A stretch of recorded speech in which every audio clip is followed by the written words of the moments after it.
Welcome. So I'm going to encourage the members in the room to stop by at the break time to tell them about the opportunities we have both in astrophotography and visual. I think they'll enjoy that. All right, let's move on. So this is us. Still, we were founded in 1949. We've grown significantly since you were here last. We have over 220 members.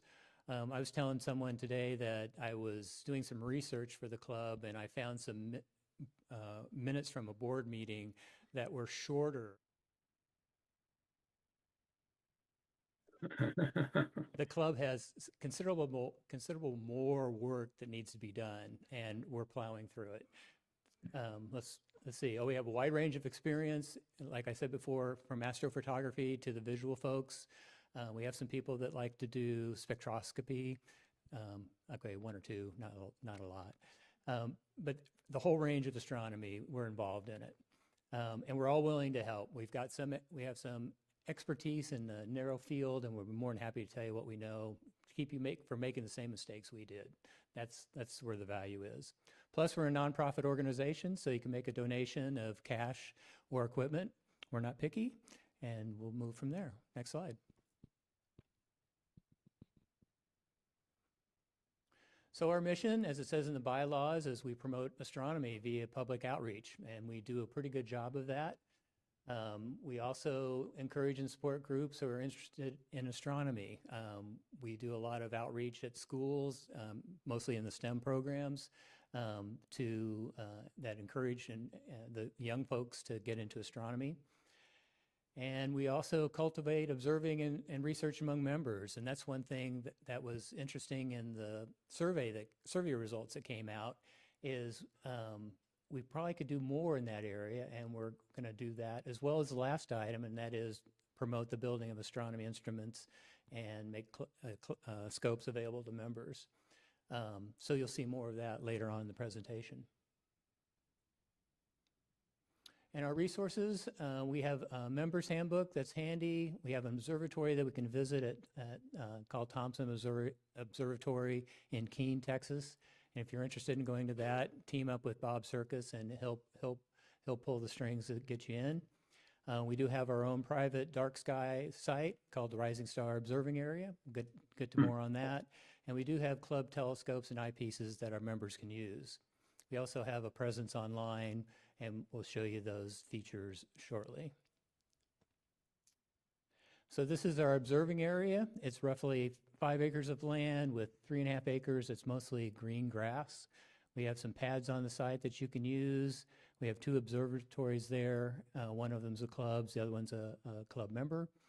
And you can go there and set up your scope anywhere on the green grass for the most part, and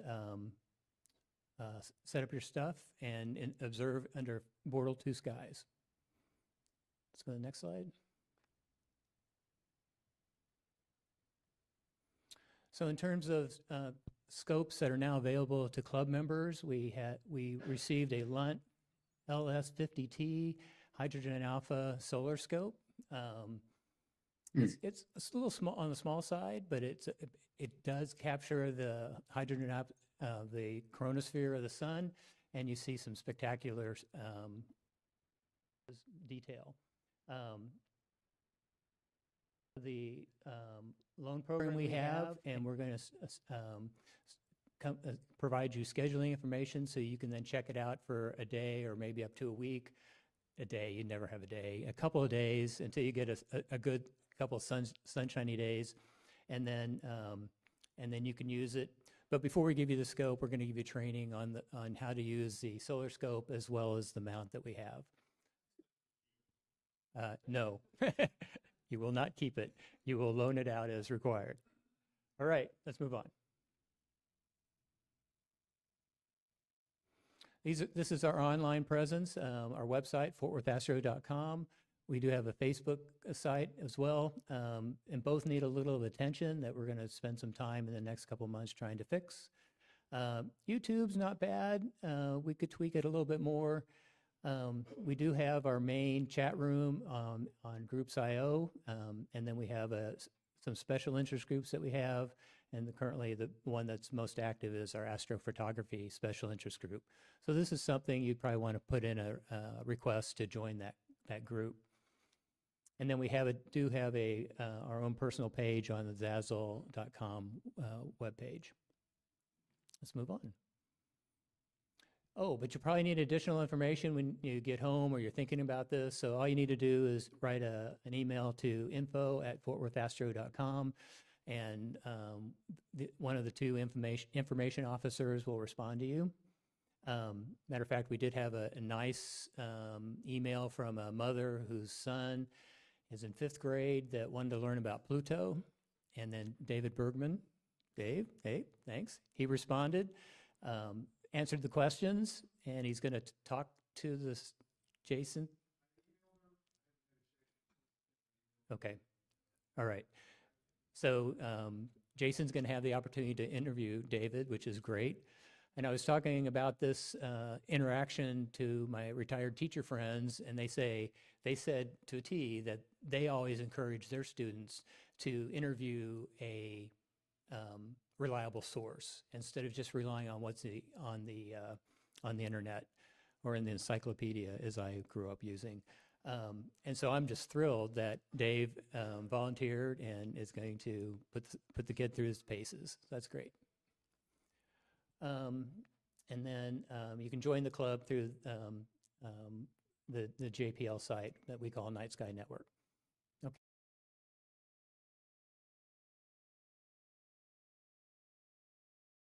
Turn it over to Sam, who's going to introduce our guest speaker tonight, and I think you'll find it to be a very interesting presentation.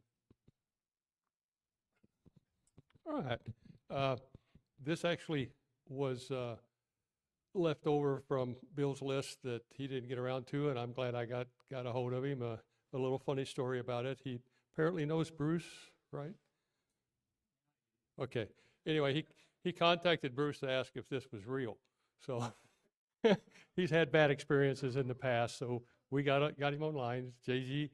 Wheeler, and he's going to talk us about the range of supernova explosions and cover some details on that. He doesn't know about this picture.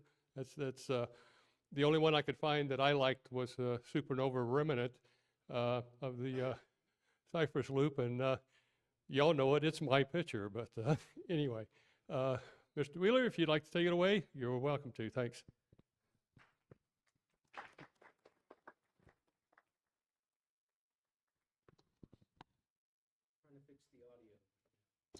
We're still trying to get the audio going, Mr. Wheeler. I thought we had that.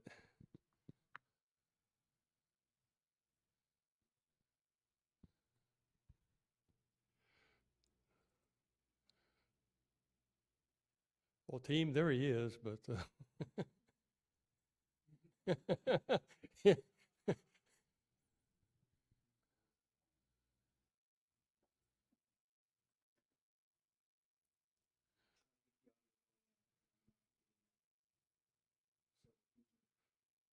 do you want to do? They can hear us. We can't hear the Thumbs up if you can hear us. Okay. We can't hear him, which is the problem. Mr. Wheeler, did you ever learn sign language?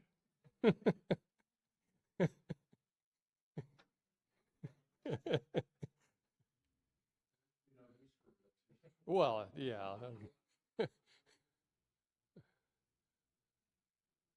Come on, guys. I worked hard to get him out. Well, the microphone works, but I can't stretch it to where he is.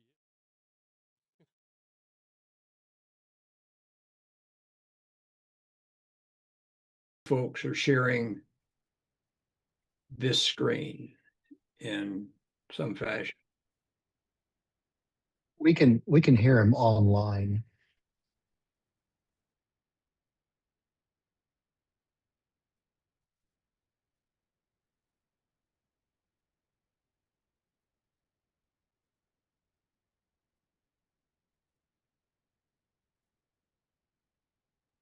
I think he wanted the 10 count from you, Mr. Wheeler.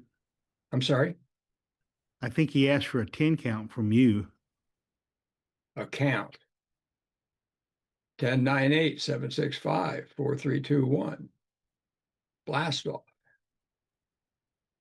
Thanks, Twilly. Appreciate it.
Let me do the speaker microphone array. Same as okay. Speakers, audio. Okay. Can we do a test of the audio right now?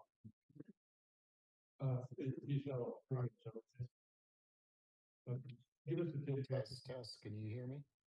Yeah. Like it's gonna be stupid, but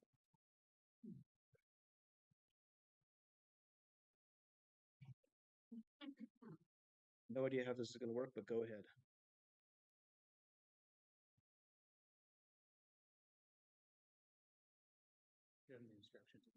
Okay, can you go ahead and speak? One test. Yeah.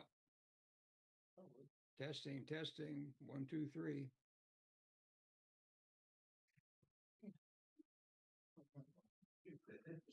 Yeah, not great. Okay, one more. One more test.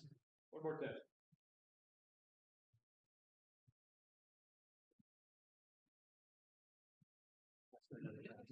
Another test, please.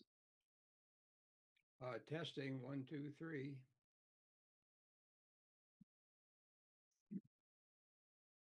I'm not hearing any audio going out to there. Can you guys hear me? Yeah, that works. Well, we can hear him when it's okay, when it's in that position. All right, we'll do the best we can. Go ahead then.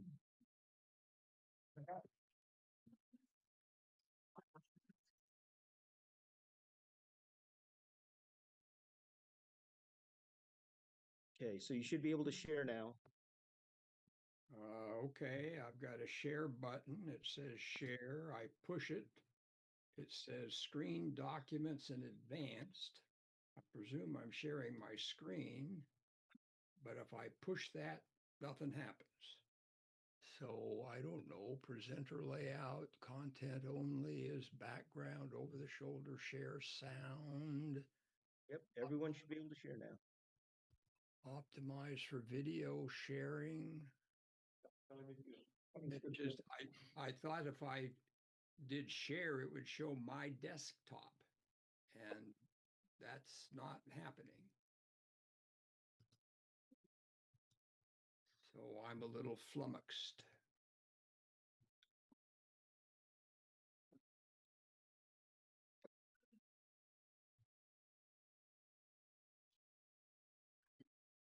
I've not seen this situation before.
hydrogen, and then it makes sulfur, and then it makes calcium, and it keeps going until it's made a core of iron, just ordinary old iron that rusts, but it's down in the heart of a very hot, dense region inside the star.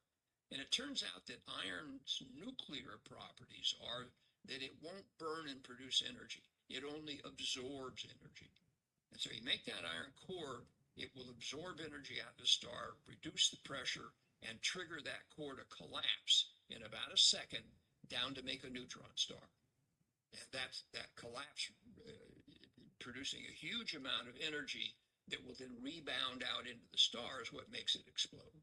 Now, sometimes that neutron star has a magnetic field in it, which the little black lines are supposed to represent, and it's rotating. It can make what's called a radio pulsar by a rotating magnetic neutron star. So that's, of these massive stars, that's the most common thing left behind. But they can also leave behind black holes of a stellar mass, a few times the mass of the sun. And so learning that and then figuring out how it works in detail is what we're trying to do. So we basically know how that works, of a collapse and a rebound in a loose sort of sense. But the precise mechanism is still a mystery, and we're working hard to try to figure out what that is. The other type of supernovae has no hydrogen in the spectrum. That's the one I showed you with the blue to red spectrum there. That was the spectrum of one of these kinds of supernovae. There is no hydrogen in that spectrum. We can see it in other cases, but not in these.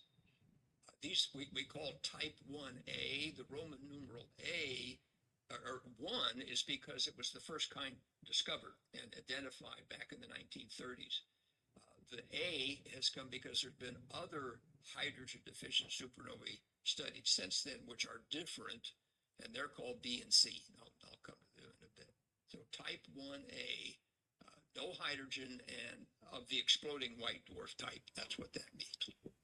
So these are thought to come from a white dwarf, the kind of thing, a core that the sun is going to leave behind when it finishes burning and turning into a red giant, blowing that material off, leaving that remnant behind as a white dwarf. The sun will not blow up. We think we need another companion star to put matter onto the white dwarf and grow it to an explosive endpoint. But something like this, a companion star to put matter over and around and settling down onto the white dwarf until somehow it triggers the explosion. And we're working to understand how that works. After these things blow up, we had a brief reference to supernova remnants before. Here's the remnant of Tycho supernovae of 1572 that did blow up in our Milky Way galaxy. Most of the things I'll show you are from distant galaxies, millions of light years away, tens of millions of light years away, billion light years away. This is an X-ray image. It's a false color image that the supernovae is turbulent and sort of broccoli-like, but overall it's a round shape. It's blowing up kind of equally in all directions, and not all of them do that. I'll touch on that later too. So those are the two basic kinds, the massive star collapses and these blow up. Oh, and it's important to emphasize that these, in fact, as Psychos did, they explode completely like a stick of dynamite. They do not leave behind a neutron star. They do not leave behind a black hole. It's a different kind of explosion. So let me talk about these type 1A supernovae a bit, sort of the first point. And I give it just an interesting bit of history to start this. So the type 1A supernovae we have concluded must be the explosions of white dwarf stars. They were then sort of incidental to that, but the fact that they are that explosion that does more or less the same thing every time. They were the tool that was used to discover the acceleration of the entire universe by what we now call dark energy. Sort of gravity pulls inward, this dark energy pushes outward and accelerates the universe. Very dramatic discovery. And they can also be used to explore dark matter, which is a mysterious stuff that does provide gravity pulling inward. But it turns out in the phase of the universe we're in now, it's dominated by this dark energy causing the acceleration of the universe outward. And this work was given the Nobel Prize in Physics of 2013. It was so dramatic. And so just my small connection to this. This was before the Hobby Everly telescope came online. And there were two teams of people working in competition, which is healthy, actually, to try to understand what they thought would be the deceleration of the universe, and it turned out to be accelerating. Great surprise to everybody, including the people on the teams. So both these teams were resolutely empirical. They did not want to worry about the theory of why a white dwarf ought to blow up. That turns out to be my personal passion. I consider myself a theorist primarily. So when these projects started, well before 2013, it was before the HET came online, and they didn't need or want me as a theorist involved. On the other hand, two of my students were involved and got invited to Stockholm when the teams were awarded this Nobel Prize. So one of them, Alejandro Flocchiati from Argentina, he now works in Chile, was recruited out from under my nose at a meeting of one of the groups where they were starting to put together their plans to do this. And they deliberately wouldn't talk to me and invited Alejandro to join. And Alejandro was very embarrassed by that, but I think it was just kind of funny. And then another student, Robert Quimby, who worked for one of the Nobel Prize winners. You can only give 3 prizes in one year. And so there were 2 in one team and 1 from the other team. Saul was on the other team working at Berkeley. And Robert Quimby was an undergraduate at Berkeley. And then he came to Texas for graduate school. So he'll come back into the story later. I don't know how well you can see this particular little cartoon here, but the idea of sort of the serious idea behind this panel is there's a big bang. We're still trying to figure out exactly what happened to that. Quantum gravity, all sorts of mysterious issues. But the universe came expanding out of this hot, dense state. For a while, gravity controlled it, although it was expanding. So it was slowing down. That's this phase here. Yes, it's going outward, but it's going outward ever more slowly.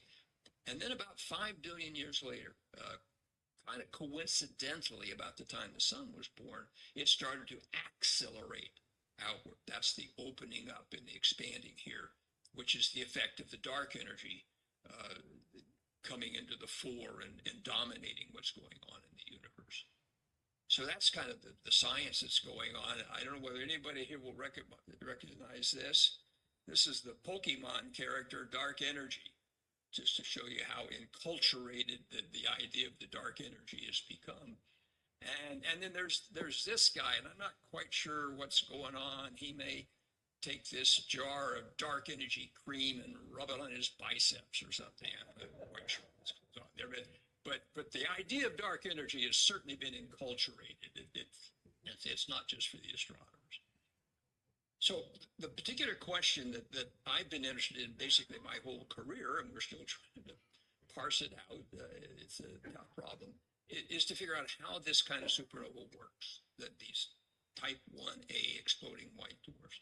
One of the things we have learned that is what is the progenitor star? What is the binary system that might give rise to this? And what specifically is the explosion mechanism? Is some kind of thermonuclear explosion turning lighter elements into heavy elements very quickly and releasing that energy and blowing the star a bit? But what particularly is going on? So one of the things we have learned over the years is that the white dwarfs could be made out of different kind of substances, but in fact, they're made out of carbon and oxygen.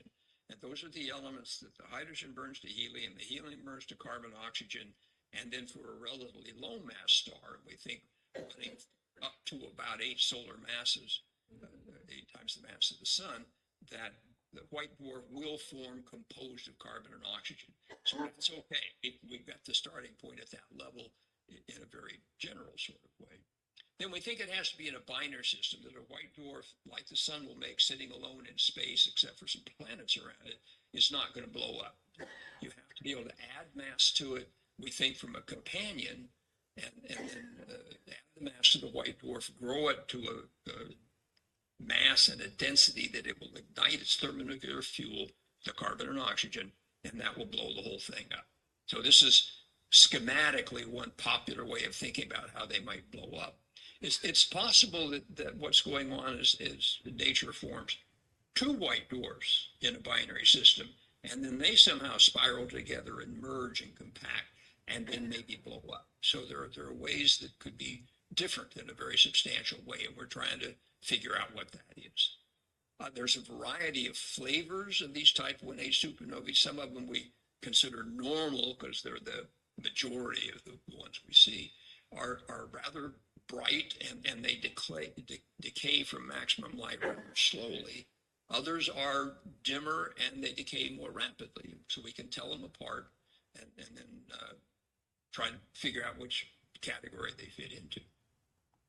So we're seeking clues to understand a particular feature. So I'm going to go into the weeds just slightly here to give you a flavor of what an astronomer does when they're really trying to figure out what's going on and pushing the frontiers of the subject. So we understand generally what's going on, but we're still trying to figure out some of the details. So what we're looking at are what are called high velocity features that show up in type 1A supernovae. So I can illustrate here now. I'm showing you the spectrum. Again, what I said when I showed you the colorful spectrum is we're just looking at the line that represents the maximum of all that. So here's the line that represents whether the power is higher or lower or higher again or not, and then how that pattern varies in time. This is the power of what the Hobby Everly telescope can do. It can get this spectral data and track it in time, and we get a detailed look at what's going on. So if we look sort of around maximum light, and that turns out to be, just by definition, we say that maximum light is 0 days, and before that we call it minus days, and after maximum light we call it plus days. So around 0 days is sort of around here. This is what the spectrum looks like. And this diminution here is due to the element silicon that I pointed out in that colorful spectrum. Right in the middle of the spectrum, it's the broadest, sort of deepest feature. And there it is. Now, it turns out if you go out into the red part of the spectrum, you see an absorption, which is what this is. This is silicon atoms absorbing light and causing the intensity to be less at this wavelength of, well, that wavelength, about 6,200 angstroms, if you're into that sort of thing. This is due to calcium. And calcium particularly shows these so-called high velocity features. If you track back to early times, you do not have to be an expert in spectra or supernovae to recognize that something different's going on here. Now, this turns out to be the element calcium, but it's absorbing over this very, very broad range of wavelengths, and it's making a very deep absorption there. So that's the high velocity feature, that it fades away, as it turns out, to be sort of more normal in terms of what the spectrum is. But that's the kind of analysis we go through. Here's a different supernovae. This was in 2010. This is 2011. Also very broad, not quite as big as this. This is one of the biggest we've ever seen. Broad, deep, high velocity feature that fades away with time. So the fact that they fade means we have to get in early if we want to see them. So we have to respond quickly, and the HET has that capacity. You just call them up and say, please get me a spectrum of this supernova, and they do it. It's a very great deal. I owe my career to the response of the astronomers out at the mountain. I've worked for many years with a team of friends and colleagues in Hungary, and we're writing a paper now on these things that will come out in 2026, I hope. So these high velocity features are not, I mean, you only see them early on, but they're very frequent. They're in every type 1A. So they're really trying to tell us something about the fundamental nature of the supernovae, and we're trying to understand that. There's a long history, papers going back to 1999. I wrote a recent one in 2019. We're still writing one now. It turns out these high velocity features are also polarized. You can look at the spectrum with a polarimeter and measure what direction is the electric vector of the electromagnetic radiation, especially pointing in. It's a whole different technique, and I could give a whole talk on that. I don't want to, but it's fascinating stuff. But we know that the supernova, particularly the high velocity feature, is polarized. That means it is aspherical in some way. It is not associated equally in all directions around the supernovae. It may be an overall aspherical geometry. It may be that the material is clumpy in some way. But the fact that it's polarized is an important clue that we're puzzling. So the bottom line, despite all this studying, is the high velocity features are still not physically understood. And that really bugs me, which is why I'm spending so much time trying to figure out what's going on. So the question is, are they produced in the explosion process? Is it something to do with the composition of the ejected material, the density of the ejected material, the opacity, kind of how foggy it is, trying to look through the supernova material, how ionized it is, electrons being driven off the atoms? Is it an interaction with the companion star? Because we think this type 1As have to be in binary systems, so the exploding white dwarf could run into the companion star, and maybe we're seeing something associated with that. Material around the whole binary system, maybe it's running into that. So a lot of possibilities we're trying to tease out. So we've been collecting data on early spectra with the Hobby Everly telescope, just trying to kind of bring this all together, for something like 15 years. We've been working away at this. By now we have hundreds of spectra on 70 different supernovae. And I think I kind of said this now, but the so-called light curve, the supernova gets bright, it peaks, it fades away again, all in a pretty similar way every time. This was one back in 2011 that was especially well studied. And again, by just choice, we call the point of maximum light, we call that 0.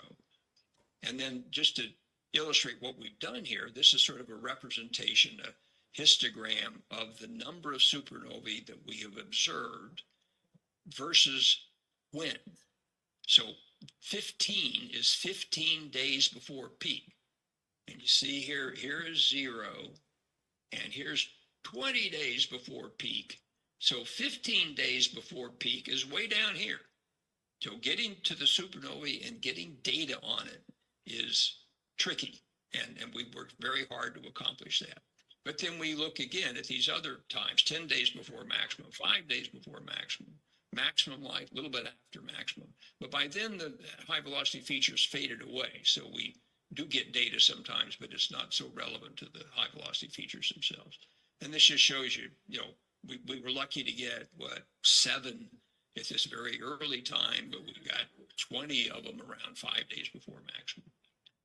Now, another footnote here is one of my jobs of trying to think all this through and plan it and get the data and think about it, is to write a Hobby Everly telescope observing proposal. And you have to do this every 4 months. You got to write a new one. So I've been writing proposals every 4 months for 15 years to get us the time so that we can make these observations. So one thing we've learned is that these high velocity features are about 10 to the 15 centimeters away from the center of the explosion. And that's 100 astronomical units. An astronomical unit is the distance from the Earth to the sun. Turns out that size is much bigger than the progenitor white dwarf that's blowing up. It's much bigger than a main sequence star, which might be the companion. It's much bigger than a red giant star that might be the companion of that white dwarf. And it's bigger than the separation of a white dwarf from a companion star in a typical primary. So the explosion must run out and in some way collide with whatever that companion is. But it doesn't, that collision, which implicitly must have happened, does not seem to have materially affected the high velocity layer. And so that's a clue of some kind. So here's sort of where we stand. And I do not know the answer to this. I wish I could say, and after all this hard work, here's what we've decided. We're still working on it, is the fact of the matter. But it looks like the explosion or the high velocity features are not due to circumbinary interaction. It's not an interaction with a companion. It looks like the data points to some density or composition change in the material being blown up in the supernovae, not, for instance, a separate shell that was somehow sitting there beyond the supernova, and then the supernova, or beyond the white dwarf, then the supernova hit it.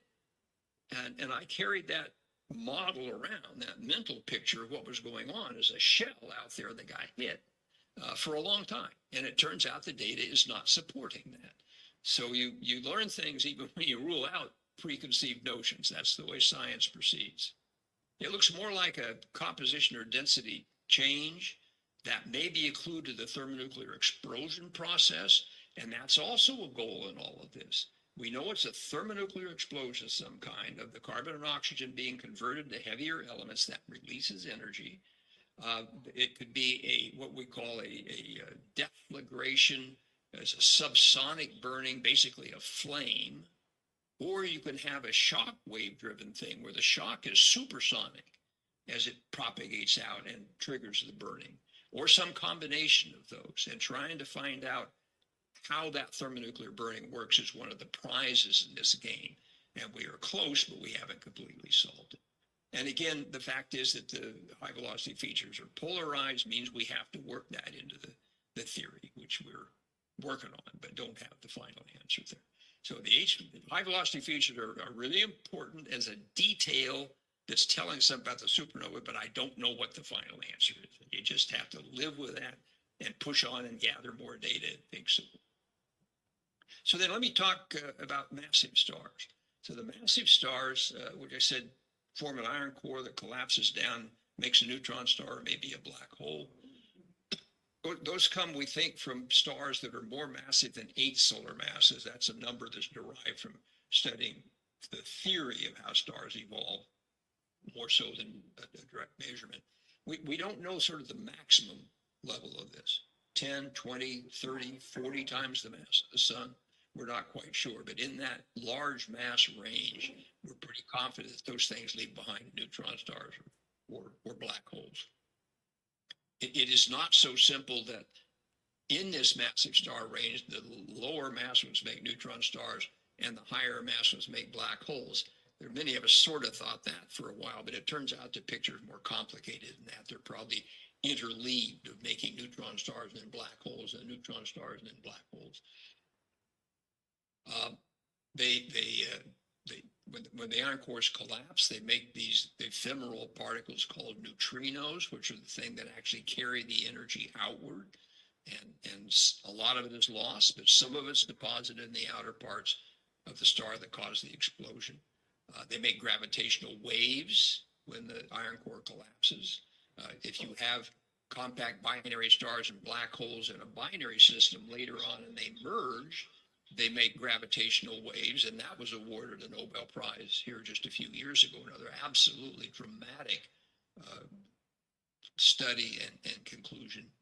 And there's things called cosmic gamma ray bursts that give a very intense focused burst of gamma rays that also somehow come out of the remnants of these kinds of supernovae. So in a somewhat more plebeian way, there are a variety of massive star supernova flavors. We call these things, originally we called them type 2. They were the second category elucidated back in the 1930s after the type 1s. The most common time we call type 2P for plateau. It turns out the light coming out of the supernovae is sort of constant for about 3 months and then it fades away. These probably arise in classic red supergiant stars, of which Betelgeuse is the most common, easily observable thing. You should all, clear in Fort Worth tonight, you should all go out and look down in the south and spot Betelgeuse, because that puppy's going to blow up as one of these supernovae at some point. Probably not for 100,000 years, but I had all my students always looking at Betelgeuse whenever they could and tell me whether it got bright, and it hasn't, just like other stories. There's other kinds, it's just technical, that have narrow lines in them that are due to circumstellar interactions. We know that supernovae blow up and run into stuff around the supernovae in some circumstances. There's a class that we call type 2, And now, so we've come to define type 2 as the type that have hydrogen in them. So these have a lot. This has a little bit left. But then we see kinds of explosions that for various reasons we are convinced are coming from massive stars. I won't go into the details on that. So we had the type 1A, the exploding white dwarfs. These are iron core collapse events, but there are some that have no hydrogen left in the star. And then we have so-called type 1C that we helped elucidate here with Hobby-Eberly telescope spectra, where there's no hydrogen or helium left behind. There's just carbon and oxygen. So we have an object made of carbon and oxygen that explodes, but it is not like the white dwarf type 1As. They're a massive star core collapse event that has no hydrogen and helium in it. We have found out that massive stars in general are often in binary systems. So we have come to the conclusion in the last few years that the evolution of the star to how it gets into its situation and explodes is complicated, and we're trying to tease that out. So we started back in 2014 a program to understand the missing hydrogen. So now I'm talking about these guys, the things that have no hydrogen left. Where did that hydrogen go? And the thought was it's blown off the star and it's coasting out into space. And then after the supernova blows up, the supernova ought to run into that hydrogen. That was the onset here. So we started this program of trying to understand where is that missing hydrogen out there in space somewhere, and how did it get there? So we've been searching for this circumstellar interaction from years to decades after the supernovae, taking images with a smaller telescope and then getting Hobby-Eberly telescope spectra to look for the onset of the emission of extra light from the atom of hydrogen that is out there having been previously ejected from the star. We've observed in this program like 180 supernovae, 170 host galaxies, 70 of the supernovae multiple times. We've been working pretty hard at that as well. Then I want to talk about a particular supernova, which just coincidentally, we started this program about 2014. This one went off in 2014. It was the ABC, the third one discovered that year, turns out. It was originally classified as one of these hydrogen deficient type 1Bs. So it had no hydrogen, but it had helium still, and then carbon and oxygen deeper and down to the iron core. But it turns out that strong hydrogen emission was observed about 130 days later. So there was the missing hydrogen. It was out there blown off earlier, coasting outward, and then the supernova blasts out and hits it. So we took data on this and did a study of it. My postdoc, Ben Thomas, led this at the time, looking at data from 1,000 to like 2,500 days after the explosion. There was radio data that showed that the shock wave running out into this circumstellar material was moving at about 10,000 kilometers a second. That's a 30th the speed of light. And then at a somewhat smaller velocity, because they're inside and haven't quite moved as fast, the helium and the oxygen and the calcium. And then the puzzle was that the hydrogen that we detected, and other people found it and then we followed up on it, was moving basically a constant velocity of 2,000 kilometers a second. That's 1/5 as fast as the shock. And it was basically constant. It was just sitting there shining away at that constant velocity when things ought to be expanding and thinning out and slowing down. And it's just pumping away. So a conundrum. We started writing that paper. We puzzled over it for a year before we came up with what we thought was a reasonable solution. And that was, we think the supernova exploded in a disk, a torus of material, kind of like what I showed in the type 1A models, where there's a star transferring matter of the white dwarf and it spirals down. So something like that torus of material deposited by another star, but now in a massive star system during binary evolution. So here's what we kind of think it looked like. Here's the thing that's going to blow up, and there's this disk of material around it that's come from some other star that we're still trying to figure out exactly what it is in general. I'll come back to that a bit more. This is a bit of a busy figure. So let me just boil it down to this. This is a cross section of this thing. So if you take a slice through it, and so here's the star that's blowing up, and here's the shock wave out here at 10,000 kilometers a second.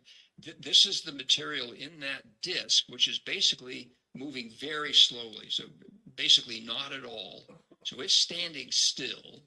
This is the red stuff in the previous slide. It's blue stuff here now. And what we figured out with the help of some Japanese colleagues who published a really nice paper making a numerical model, a computer model of this kind of thing, it is this rapidly moving shock wave comes out here and rubs along the surface of this disk. So this is the upper face of it. This is the lower face of it. And it peels off some of that hydrogen.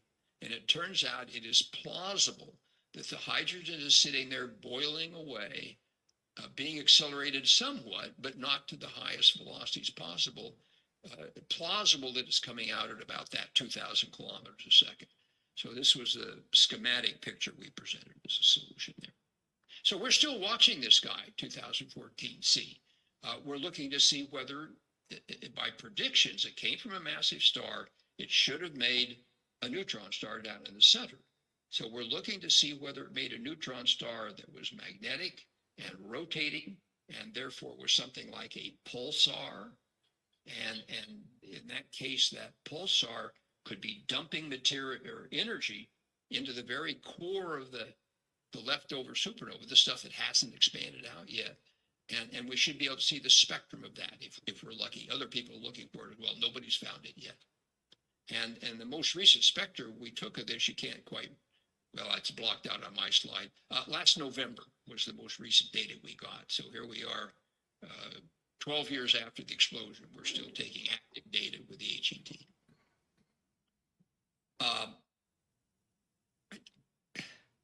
Again, this was going to be a movie, and I don't know how to trigger it, so I'm going to skip it. Turns out if you look at the polarized light, you've got this disk here, and when it blows up in this direction along an axis of some kind, which is probably related to a magnetic axis. We're still trying to prove that, but I'll skip over that. I forgot to say this when I showed the first picture of the Hobby Everly telescope. It was taken from the far side looking in toward us here, looking here. And off in the distances, there's a little porta potty thing, which turns out to be the housing for a robotic telescope.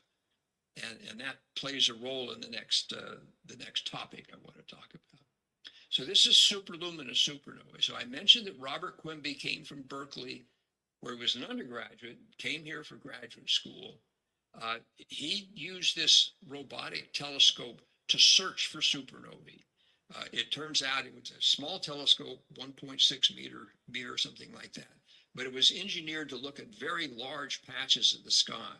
So Robert used it just to take photographs of the sky until he basically looked at everything he could see, and he'd go back and do it over again and see whether some new light had appeared in the sky. And it turned out, I mean, he clever guy. He invented this, but he didn't quite know what he untriggered. So what he did was to invent what we now call, the community calls, an untargeted search. That prior to this, people would tend to focus on particular galaxies, say large spiral galaxies out in the Virgo cluster, because those large galaxies seem to have a greater probability in any given time to have a supernova in it. So let's go look under the light where the light is, or where lost our keys under the light rather than what their keys may be. So they're looking at particular galaxies, and Robert, just because that's the way this telescope worked, was basically looking at every object in the sky, every galaxy, big one, small one, spiral galaxy, elliptical galaxy. He looked at all of them in this untargeted way. And he found a bunch of supernovae, but in particular, the most dramatic discovery he made was a whole new class of supernovae that we hadn't known before. They're like 10 or 100 times brighter than the normal classical types, the type 2s, for instance, or the 1BCs. And we're now calling those superluminous supernovae. And so Robert's work here was the start of a whole new cottage industry since he discovered the first one in 2006. And here in this picture, I'm showing sort of the light curves of ordinary type 2s and 1Bs and 1Cs. And here's what type 1As look like. And then up here on the top, the brightest over this threshold. That's kind of arbitrary, but we're describing these particularly bright ones as type 1 or superluminous supernovae. Turns out some of them are hydrogen poor. We call them Roman numeral 1 in correspondence to the other nomenclature. Some of them are hydrogen rich. We call those Roman numeral 2 and analogous to the type 1 and type 2 supernovae. And studying them in general, and other people are doing this. This isn't just our game anymore, even though we kind of set it off. Getting HET spectra of them are critical. You want to know how bright and how fast they rise and fall, but getting the spectra to determine what are the elements in it and how fast are they moving and what are their densities and temperatures, all that game, you need the spectra to do it. And we're still working on that. We're still trying to understand the progenitor evolution and the explosion mechanism. We're still not quite sure what's going on. One of the most popular ideas, and I understand the appeal, but I'm not completely sold, is that maybe down on the inside, these things have made what's called a magnetar. So magnetar is a neutron star. It's a rotating neutron star. It's a rotating magnetic neutron star. But by hypothesis, it has a much stronger magnetic field than your normal everyday around the neighborhood neutron star.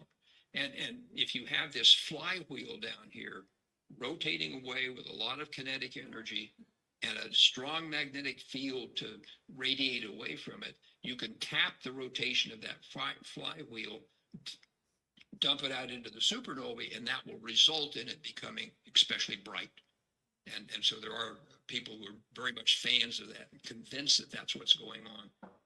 There's some details that make me a little cautious about that, but it's an exciting field trying to figure out what makes them so bright.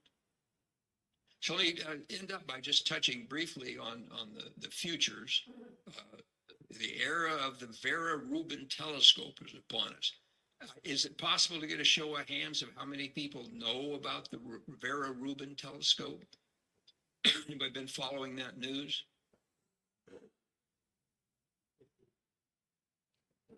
Okay. Anyway, so the Vera Rubin telescope, here's a picture of it, is just being brought online with first light very recently in the high Andes Mountains in Chile. One of the things it will do is discover supernovae.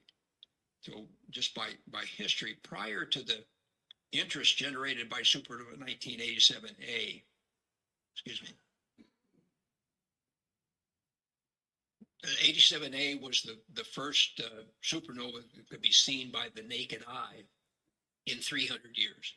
It caused a lot of disruption at the time, and we, the community, are still studying that with everything we've got. The Hubble telescope, the James Webb telescope. But prior to 87A, which triggered a change of attention, we discovered about an alphabet's worth of supernova per year. That is 20 some odd. So you could name them A, B, C in chronological order.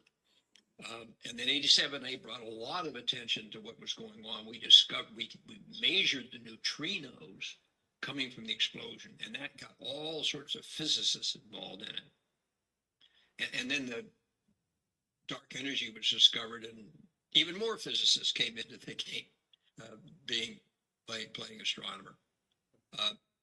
But we had about 20 some odd a year before 87A. In 2025, people had gotten smarter about this, used robotic telescopes like ROTC and others all around the planet. We discovered 26,000 supernovae in 2025. It's become a very large numbers game. So the Rubin telescope has the largest camera ever built, and it has a large field of view. In some sense, it's like the ROTC telescope that couldn't be used. It's just much bigger. But its plan is to look at the sky every 3 nights. It will look at a segment of the sky in the southern hemisphere, which is where it is, until after 3 nights, it will have taken a photograph of every accessible part of the southern sky, and then it will start over again, and it will tile its way through the whole observable sky again. So it will get data on time-lapse things every 3 days. And then if a supernova goes off, they will see it. They may not see it for 3 days, but they will catch it. And the guess is that this program will discover 300,000 supernovae per year. And it turns out that there are people finding all these supernovae, but getting data, spectral data, the way the Hobby-Eberly telescope can do, is very strained. It's more expensive, and the devices are more rare, and we do not even now have an adequate spectroscopic follow-up of all those 26,000 supernovae we discovered last year. And now there's going to be 300,000 a year. So that's going to be a real challenge. We can't do all of them. People are thinking, how do we boil this down and pick the key ones to do?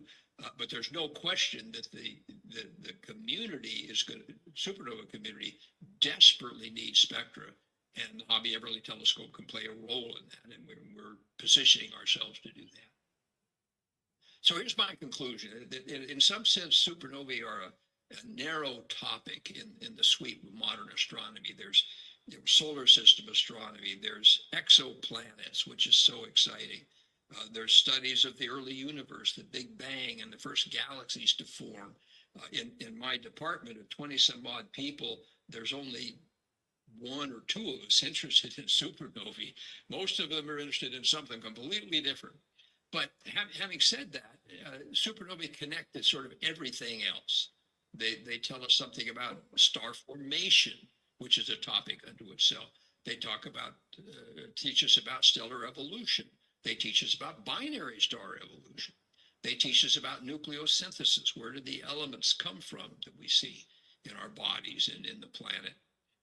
Gamma ray bursts, gravitational radiation, time domain astronomy, galactic structure, the evolution of the universe. They connect to a whole broad range of things. Even though I'm focused on kind of the narrow part of what makes it blow up, but it's a very broad-based subject at that level. So the HET has been used actively to study supernovae since they got first light in 1996, and I was around then and started doing it then. In other things, the James Webb Space Telescope is in fact revolutionizing supernova studies by being able to look in the infrared spectrum, and you just have other information there you don't get from ground-based spectra. On the other hand, the HET can and does provide complementary ground-based optical spectrum. So we have a role in this game of doing complementary observations to Webb. We're very happy with that. And then the Rubin telescope is going to come along. And there's also another telescope called the Roman telescope, which is going to be in space and looking primarily in the infrared as well. But between the two of those, they're going to demand a huge amount of spectroscopic follow-up. So there is no question that we have lots to do with this marvelous telescope. And I'll leave it there. Thank you.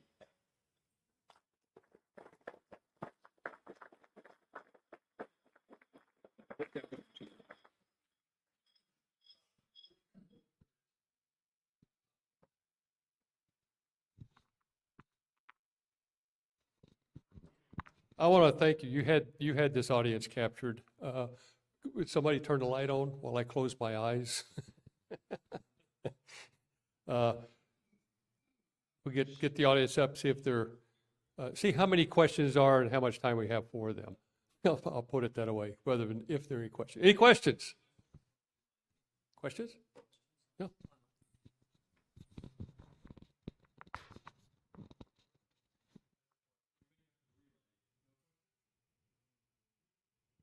Ask a question?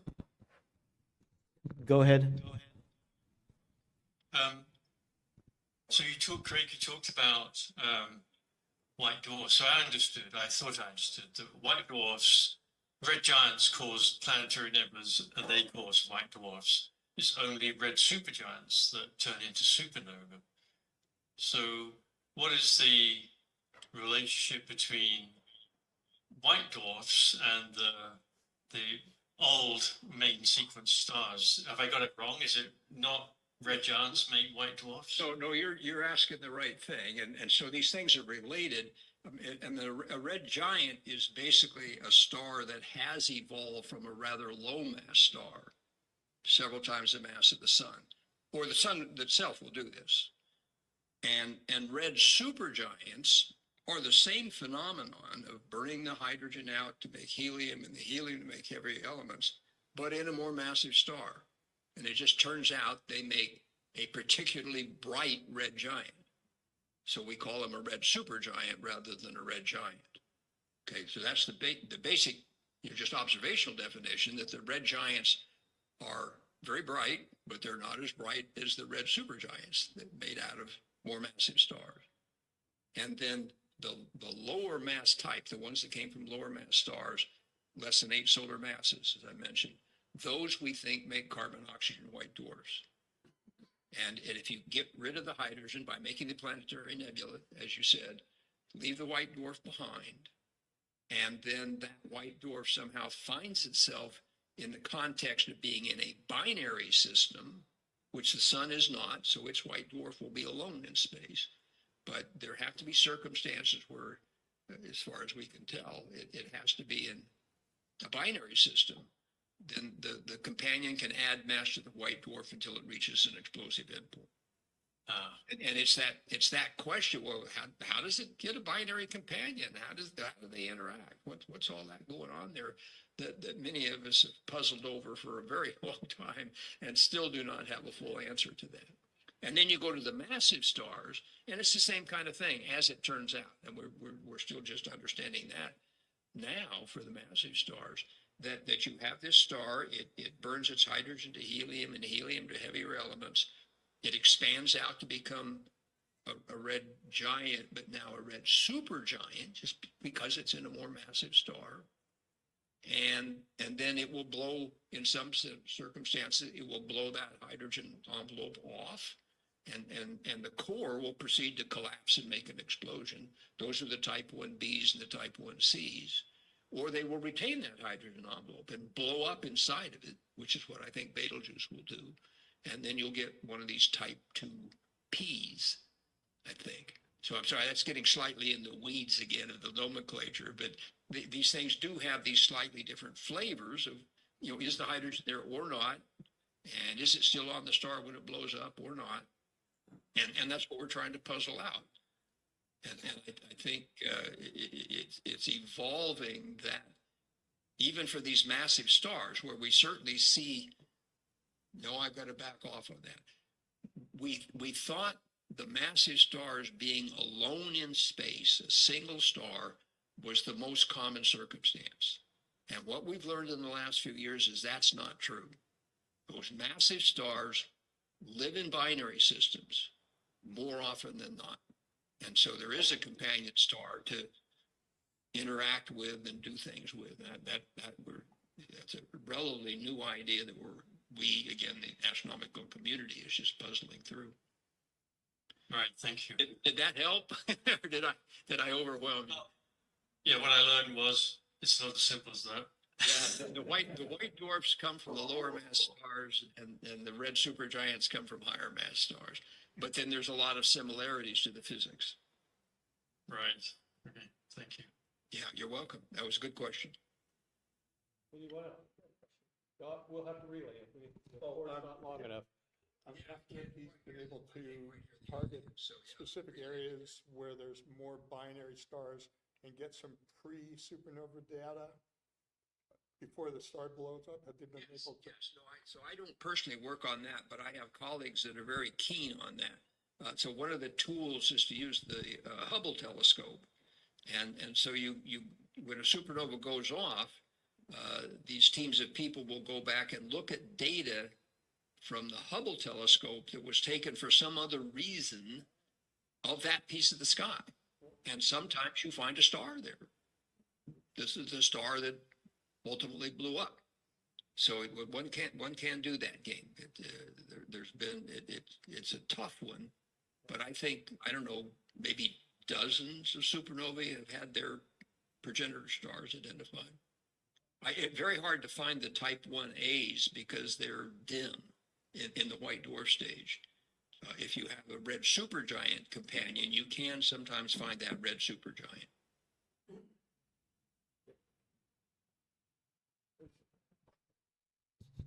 All right. I want to thank you, Dr. Wheeler, and I'll be back in touch with you, get some messages to you that I want to convey. And I appreciate you spending the time with us. And personally, my first image of a supernova remnants that's 25,000 years old was just fascinating. So what you're doing is extraordinary, and again, appreciate you spending time.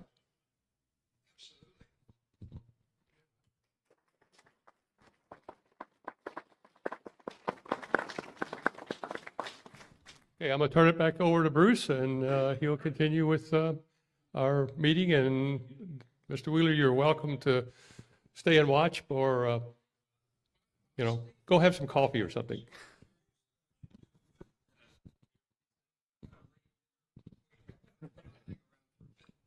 Oh, okay.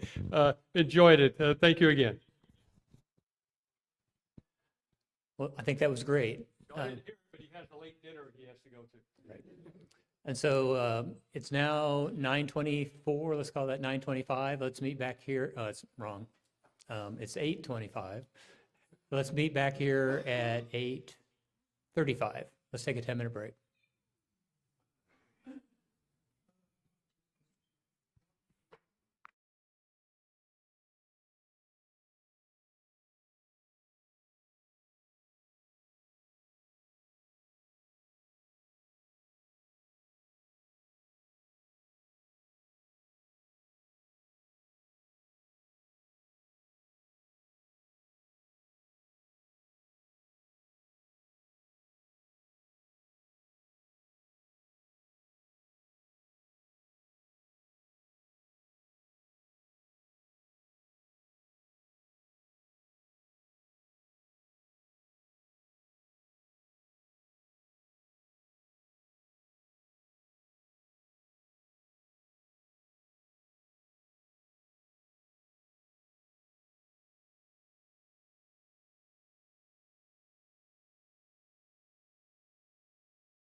1, 2.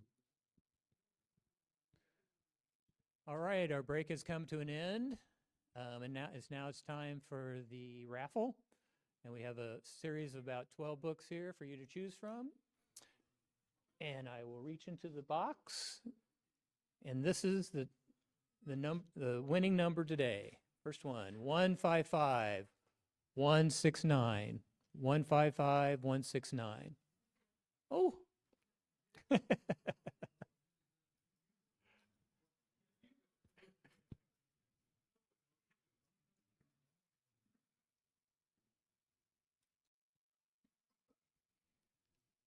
So pick the book with a lot of mathematics. Oh.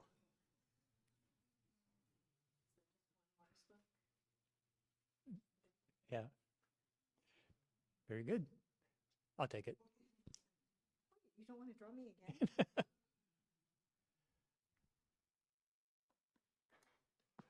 All right, who's going to be the next lucky person? 155 173.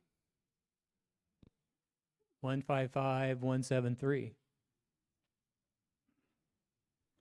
All right, Charlie, come on down. And while Charlie's making his selection, I'll call the next number. 155 138. Great. Ted, come on down.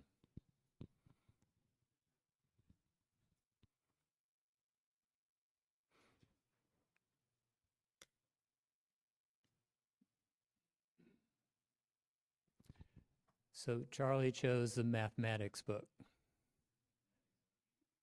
Good for him. I guess he needs a doorstop is my only thing I can think.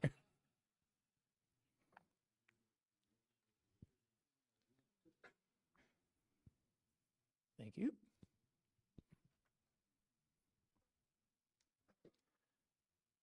So this time I'm just going to read the last three numbers. 149.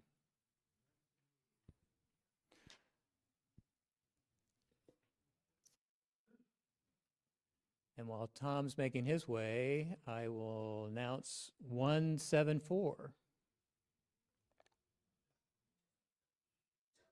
Oh, that's in your, oh, you think so?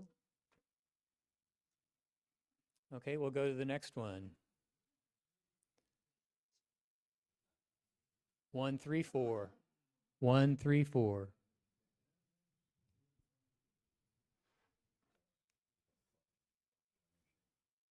Another one. Okay.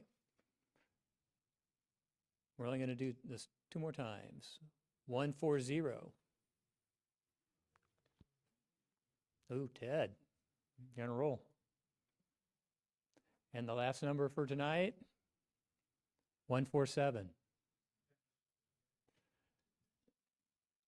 Really, this is the last number for tonight. 155. 155.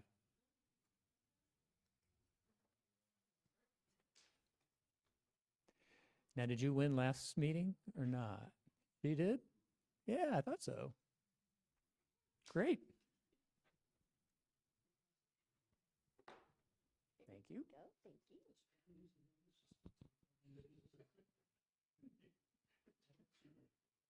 Thank you. Uh-oh.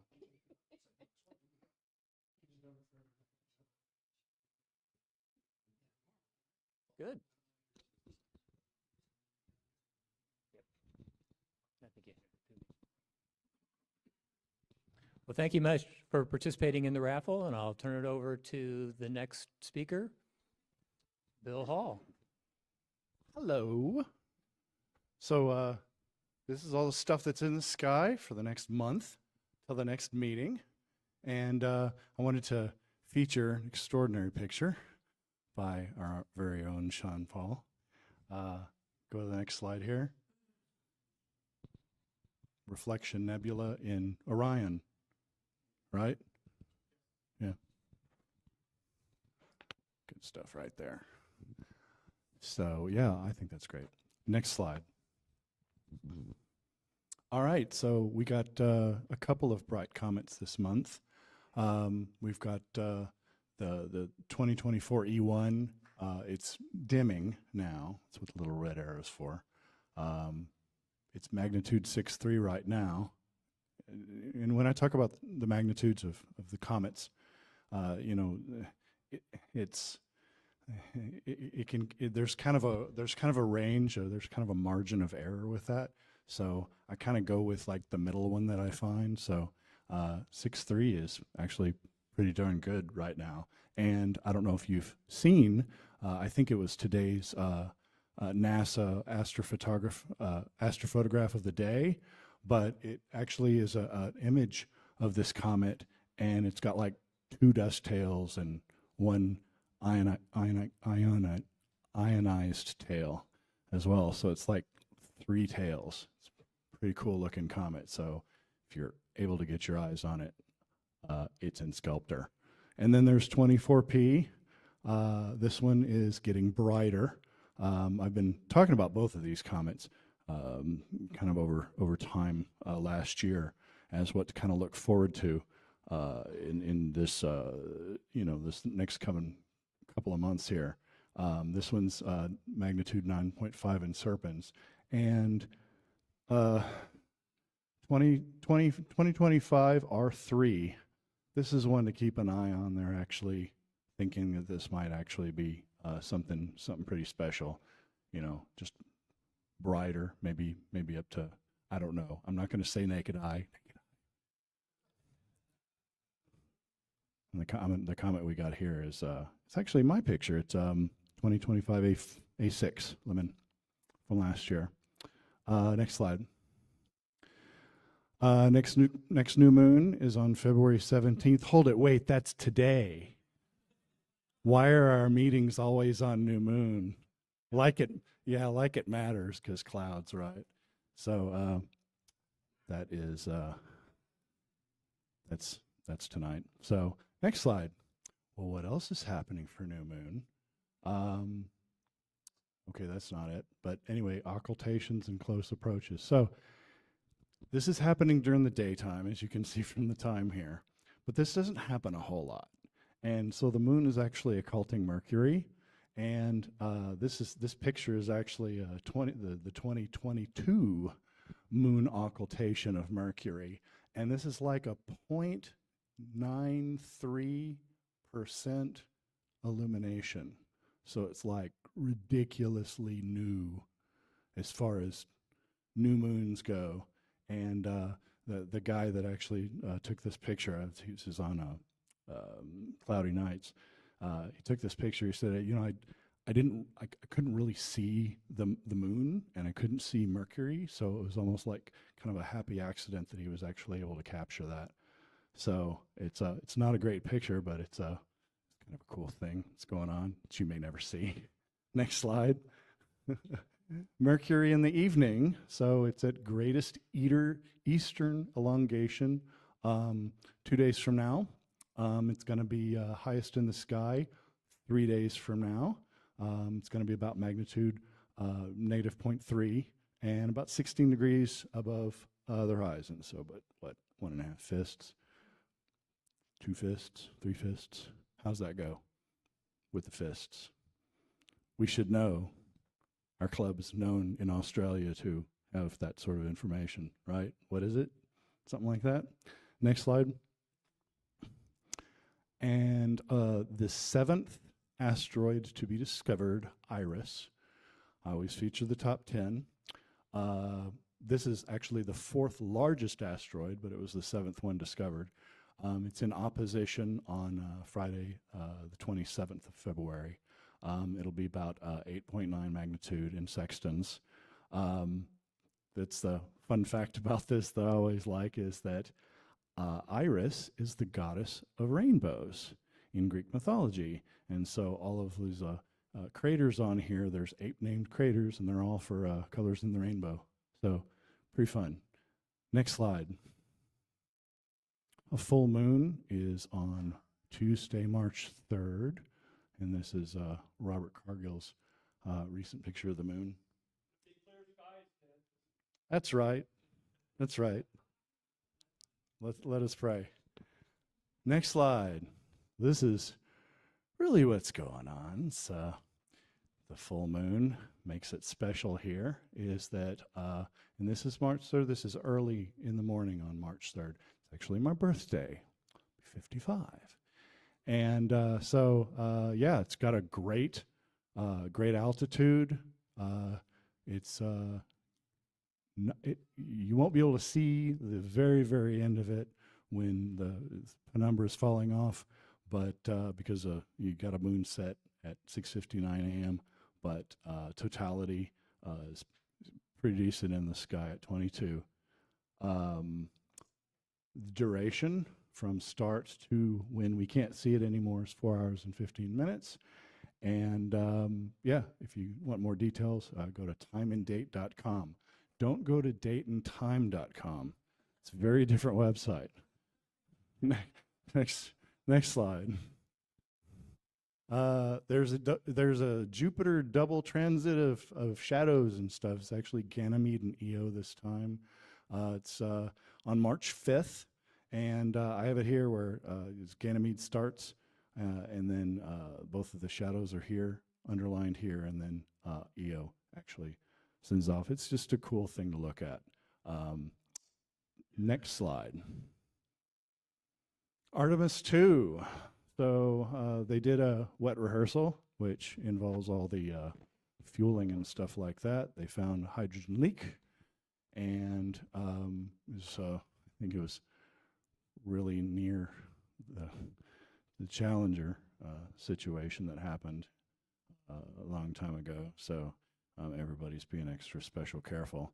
They're doing that anyway, but they basically scrubbed those windows for launch, and now they're looking at March 6th or 7th at earliest. So this is a handy chart to see what the available windows are to do this. Next slide. So I'm going to stick with the boat. Last month I talked about Carina, which is the keel of the old Argo Navis, and this month is Puppis the stern. So it's one of 17 constellations created by this fellow in 1756. There's 6 stars with known planets. There's 7 stars with proper names, actual named stars. It contains 3 Messier objects, and if you've ever wondered why they call it a poop deck, it's because Puppis is Latin for stern. So now you know. Next slide. Poop deck. Have you ever wondered that? I've always wondered that. Skull and Crossbones Nebula. So this is a star forming region that is, where is it? It's right in the middle here. And it's got several open star clusters. And as a matter of fact, Puppis has a lot of open clusters. So it's got a few in this one. Next slide here. And some of these closer stars are actually long thought to actually be a part of the clusters in here, but it's actually just a star cluster that's closer to us, that's just in line of sight. Next slide. NGC 2298. So I think this is like one of the fewer globular clusters that are in Puppis. It's a few thousand stars in population. It's galactic tidal forces actually pull apart these things over time, and this one's got a tidal tail. Next slide. All right, next slide there. Okay, so this is Messier 46, and this is Messier 47. Next slide. So Messier 46, discovered by Charles Messier in 1771. It's about 500 stars up here in the top over here. Next slide. This is a little closer shot of it. Yeah. And then next slide. So that little guy that was up there at the top, so this is a close-up shot of that. This is a planetary nebula. It was in 1786 that William Herschel discovered this because they had a better telescope than Messier. And it's not a part of M46. It's actually in line of sight. So it's kind of in front of the rest of it, the star cluster behind it. Next slide. So then there's Messier 47, which, as you saw from the other picture, is right next to 46. It's about the same population as M46. And the fun fact about Messier 47 is that when Messier did observations of it, when he was making his notes, he was making his notes with the location of the object relative to like close bright star. And he got his plus and minus mixed up on what he wrote down in his notes. And like then, you know, they couldn't find it. And it was like, well, this is according to his notes here, and there's like no object there. And it wasn't until 1959 when it was like some astronomer in Austria or something like figured out that he had just swapped his positive and negatives in his notes. And it was like, ta-da, there it is. Lost Messier object. So, next slide. And that's it. Next slide. So this is NGC 2440, very dramatic looking planetary nebula. Some people call it the words. Actually, one of the names of it is like the albino butterfly nebula or something like that. So it's actually got one of the hottest, if not the hottest, white dwarfs known. Surface temperature is about 40 times the temperature of the sun's surface. So extremely, extremely hot. Little guy right there. So there's your bipolar explosion right there. So next slide. By the way, go back to this slide before. So it's a planetary nebula. So we're not talking about supernova remnant here. So planetary nebula, if you recall, is when a white dwarf is basically expressing off layers of its atmosphere. And so this happens over time, and of course with the magnetic influence, you get these fun shapes right here. But this is much over time as it's done this. So the star hasn't exploded; its surface is just being shedded. So that's kind of the difference there, and it's actually something that I was talking to Stephen Kennedy about at the break. Was one of my questions that I kind of want to ask was about the difference between when a white dwarf is involved with supernova and when a white dwarf is involved with just a nova. And so I think that's kind of what he's researching there is what is the companion that's actually orbiting with a white dwarf that would actually cause the white dwarf to just explode instead of just nova. Also, speaking of novas, and I didn't put it on here because it's just why are we just like drag on with it, but T Corona Borealis still hasn't novaed. So for all that are interested in that, it's any day now. It's any day now. That comet's going to be naked eye. This nova's going to explode any day now. A lot of hype. There's a lot of hype in astronomy. Next slide. So got a lot of information here where I got my information about Pupas. Lots of cool stuff out there. That really hot white dwarf, and what all that means is actually a very interesting topic to read about. Next slide. And then this. So this is, who is this? This is Christopher Ashford. So you've got Messier 81 and Messier 82 in what, Ursa Minor, Ursa Major. And the thing is that what's all this stuff? Well, this is it's IFN. What does the I stand for? Integrated Flux Nebula. So it's like, okay, well, why is this any different from just the nebula floating around in the galaxy? And this is actually a rather deep exposure. And what you're getting here is something you can't see in the eyepiece. Integrated Flux Nebula is basically gas that dust, and gas that's actually been well, it's dust. It's got dust in it, and it's away from the plane of the galaxy. So instead of it being illuminated by a star, it's basically being illuminated by the galaxy itself. So it's actually reflecting the light of the galaxy as an object instead of just a star lighting this thing up. So that makes this pretty cool. There's IFN. Stephen Kennedy has actually imaged Polaris. There's a lot of IFN in the direction of Polaris. And next slide. Keep looking up. Thank you.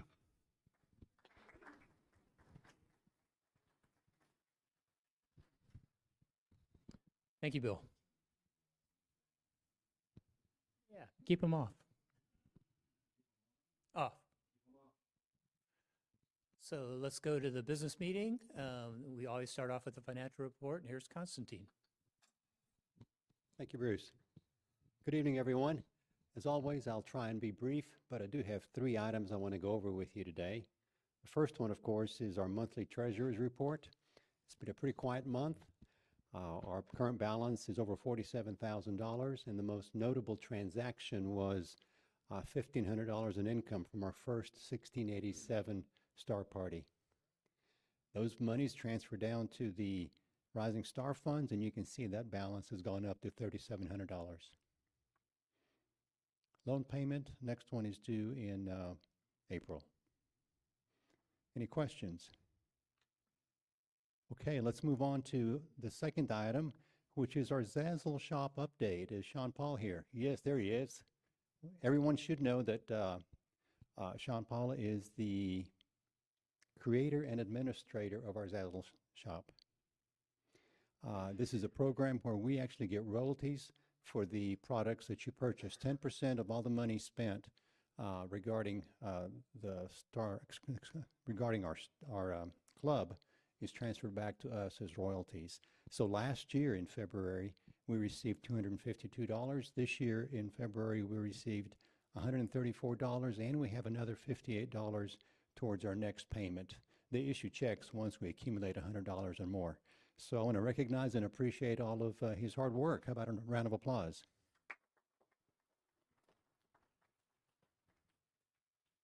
And take a look at the most popular items. Of course, the calendar. I bought one. Polo shirts, travel mugs. There's lots of stuff there, and the collection is growing. Isn't that right, Sean? Sorry. Okay, the last item I wanted to kind of cover with you, and I guess Bruce touched upon it last time regarding some sort of a rainy day fund. And the board has looked at this and have come up with a program that I want to share with you. Basically, through our research, we found out that there's a National Council of Nonprofits that actually has looked at this issue and has come up with some recommendations. They developed the Nonprofit Operating Cash Reserve Initiative, which looked at the situation nationally and actually came up with some recommendations. They're rather broad. They've recommended that we definitely have to have a cash reserve operating fund, but it can be anywhere from 3 months to 24 months of the average monthly operating expenses. So we dove into our situation and took a look at what's happening and looked at our income on a monthly basis and our expenses. And after some study, we developed a operating cash reserve program. Basically, we'll take a look at our budget and from that calculate what the monthly average is, and then we'll multiply that by 9. So we'll have 9 months of the average monthly budgeted expenses, which for 2026 is $12.3 thousand, and we're going to put that in a certificate of deposit.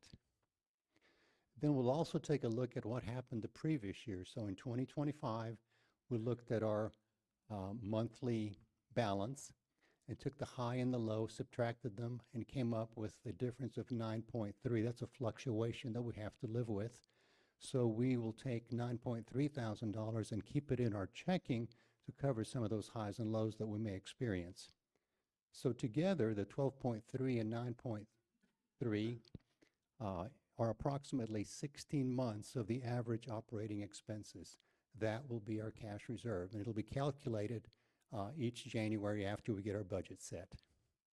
So now we can take a look at our overall situation at the beginning of every year, figure out how much excess funds we have, if any, and then we will identify ways to utilize that specifically for the continued livelihood and success of the club. So this year we're going to figure out what that number is. We're going to put it in a certificate of deposit until we're able to identify specifically how to use it or a special project. So we're in a terrific situation. Thank you all for participating and your donations. That's how we got here. Thank you. Thank you, Constantine. So I'm going to briefly go through some of the business that was covered at the executive board meeting last week. So let's go to the next slide. So we decided that the club needs a parliamentarian both at the executive board meeting and at our club general meetings, especially when we do votes, to make sure that we're on the same track. The board then established two temporary committees, one to do the equipment inventory that needs to be done each year and then maintained throughout the year. And then we got an early start on the nominations for the to fill the vacancies on the board. And so that nominations committee has been established, and it's my great fortune to be leading that effort this year. And then we did hear reports that came in. We heard about the 2026 membership results, which we'll get into a little bit tonight. And then some things that were going on with the committees, and then we got an update on software licensing agreements and the impact to us. So it's an interesting. I'd recommend that you tune in to one of the board meetings, because right now they run from 7 until 9, and we cover a wide range of topics. So let's move on. And so I'm just, because of the communication problem we're having with the system tonight, I'm going to ask for Chris's forgiveness, because I'm just going to run through it tonight.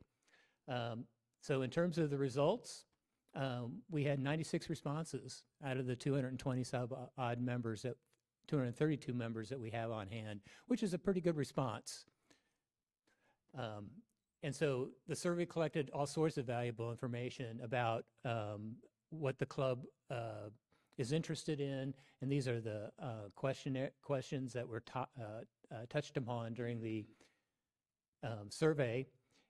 Plus, we got some fabulous comments about what the club members thought the direction of the club should take in terms of what they thought would make a better club, what they joined the club, things that they wanted to see when they joined the club, and they're interested in us pursuing. And so the board is taken all that into consideration, and we came up with a plan of action, because we told you we were going to do that, and we came up with 14 key initiatives, and I'm just going to run through them real quick. Here are the first 7. Let's go to the next slide. Here are the next 7. I do that just to speed things up, but let's go to the next slide. I'm going to make the entire report available to you tomorrow morning on Groups.io. You'll get a Night Sky network directing you to that directory. That's the name of the file you want to find, and there's only one file in that directory right now, the 2026 membership survey results in this PDF. And if the URL doesn't work for you, that's the location you go to. It's easy to find. And if you can't find it, give me a call, send me an email, and I'll straighten things out. Next slide. There's nothing from Cy on the legal side. And in terms of other business, Stephen, do you have anything for us tonight? Yep, that'd be good. So Stephen Kennedy is going to give us an update on the dog and RV permits at Rising Star. Hello, everyone. I'm Steve Kennedy.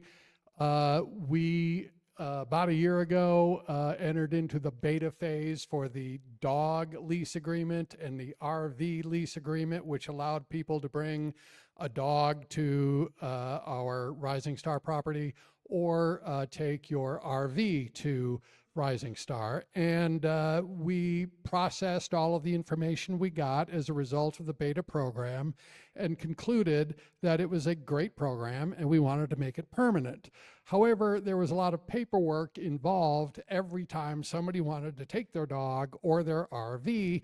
And some brilliant person, I think it was our vice president, came up with the idea, why don't we just have an annual contract? Just one contract, and then you can take your RV there throughout the year, except for, you know, major club parties, and you'll have a special opportunity to still take your RV, but you're going to have to go through like a couple more hoops to take your RV to the property if we've got a special event. But if we don't have a special event and you've entered into the annual agreement for the RV, well, you can take it there anytime you want. You don't have to ask permission. You just go. And so long as you follow the terms of the agreement, which I'm not going to go into right now, but they're very similar to what you've heard before. You just can't run your generator, that's the most important thing, at night unless there are exigent circumstances, such as, okay, the temperature has really dropped incredibly low, you're freezing, all right, you turn your generator on, okay? So use, you know, common sense. That's what that's for. Same thing with the dog agreement. We converted that into an annual agreement. And now you can just sign the agreement and pay the money, and you can take your dog there at any time except for special club events. And then there won't be any dogs allowed at those at all. How much, you might be asking? Okay. So for the dog agreement, it's $60 a year, and you can bring one dog. And if you include, if you want to have 2 dogs or even 3, you can pay an additional amount and bring those dogs also. Some of us have more than one. For the RV agreement, it's $50 a month, and no, not a month, a year. My apologies. Okay, $50 a year, or we calculated that to be $4.07? $4.17 a month. What a deal. Okay, so if you've got an RV, we've got a great deal for you. Just sign the agreement, send us your money, and you can take your RV or your dog to the property. That's my report. I'm Steve Kennedy. Thank you very much. Good night. Very good.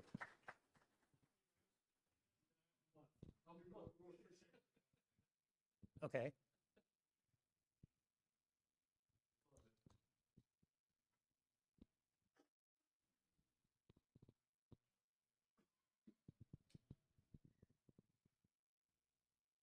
Hi guys, I'm Tom Schneider. I'm pretty new to this.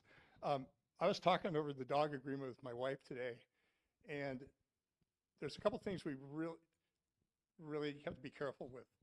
The dogs out at Rising Star basically keep us safe.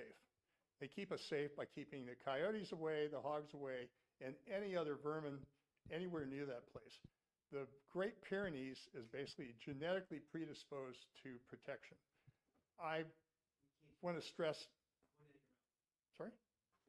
Oh, I'm sorry. I want to stress really firmly that before you let a dog out of your truck or car out there, be very, very careful, because those dogs, they're basically farm dogs, and do not want a dog to get in a fight. I just spent $5,000 at the vet and ended up with no dog, but it's very, very expensive. So be very, very, very careful. They're very territorial. That's what they do. And I would be very careful if I took a dog out to Rising Star. If you do, keep them on a leash. But I just wanted to state that because it's, it could be bad. just to clarify, the dogs are extremely friendly. I mean, I love them. They come out, they greet, they're really cool. Most people, there are some people that have taken dogs out there, had no problems. When you said farm dogs, that basically means the owners don't feed them. They're open range dogs. What they can catch, they eat, and that's all they eat. So if you got a small dog, you know, just saying.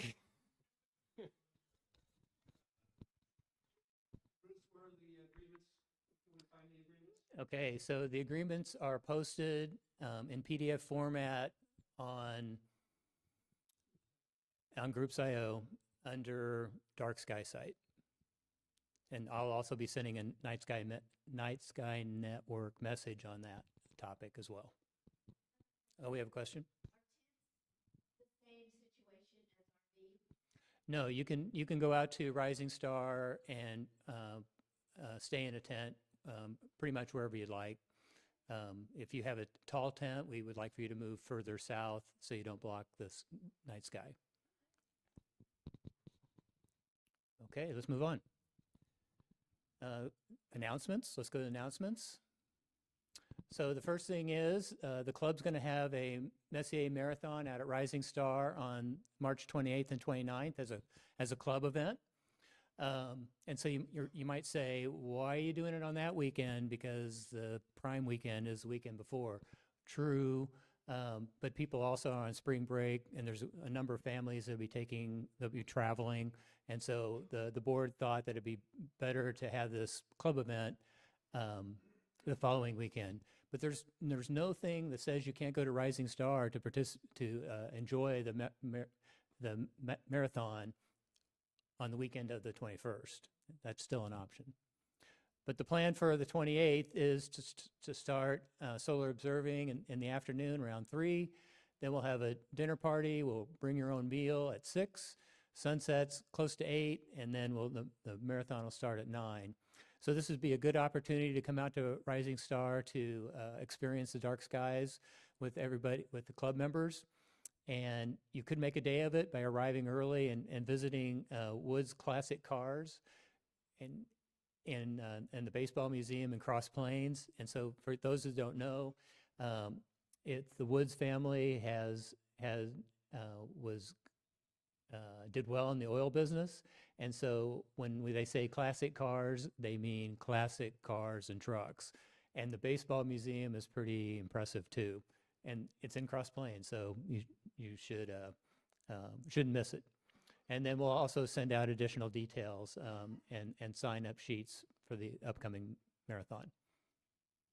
Next slide. And then this is a save the date for September 4th and 5th, because that's going to be the FWAS weekend at 3RR. We had a great time last fall.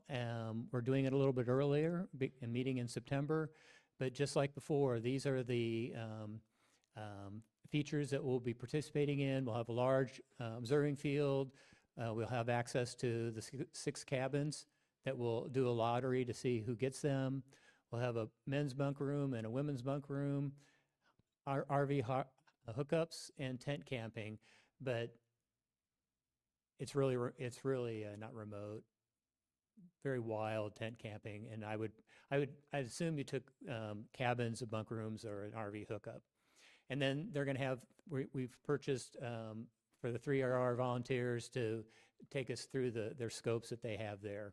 And they run from Dobbs that are like 25 and 30 inch in diameter to some very impressive telescopes in their observatories. So there's a save the date, September 4th through 6th. Next slide. So Patrick, it's your turn.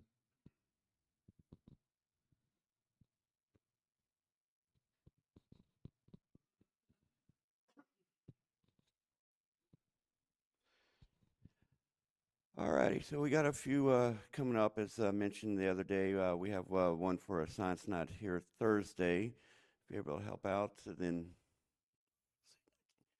on the 23rd, this is going to be the 3rd attempt at this one. Springtown Elementary, I helped them out last year, pretty good turnout.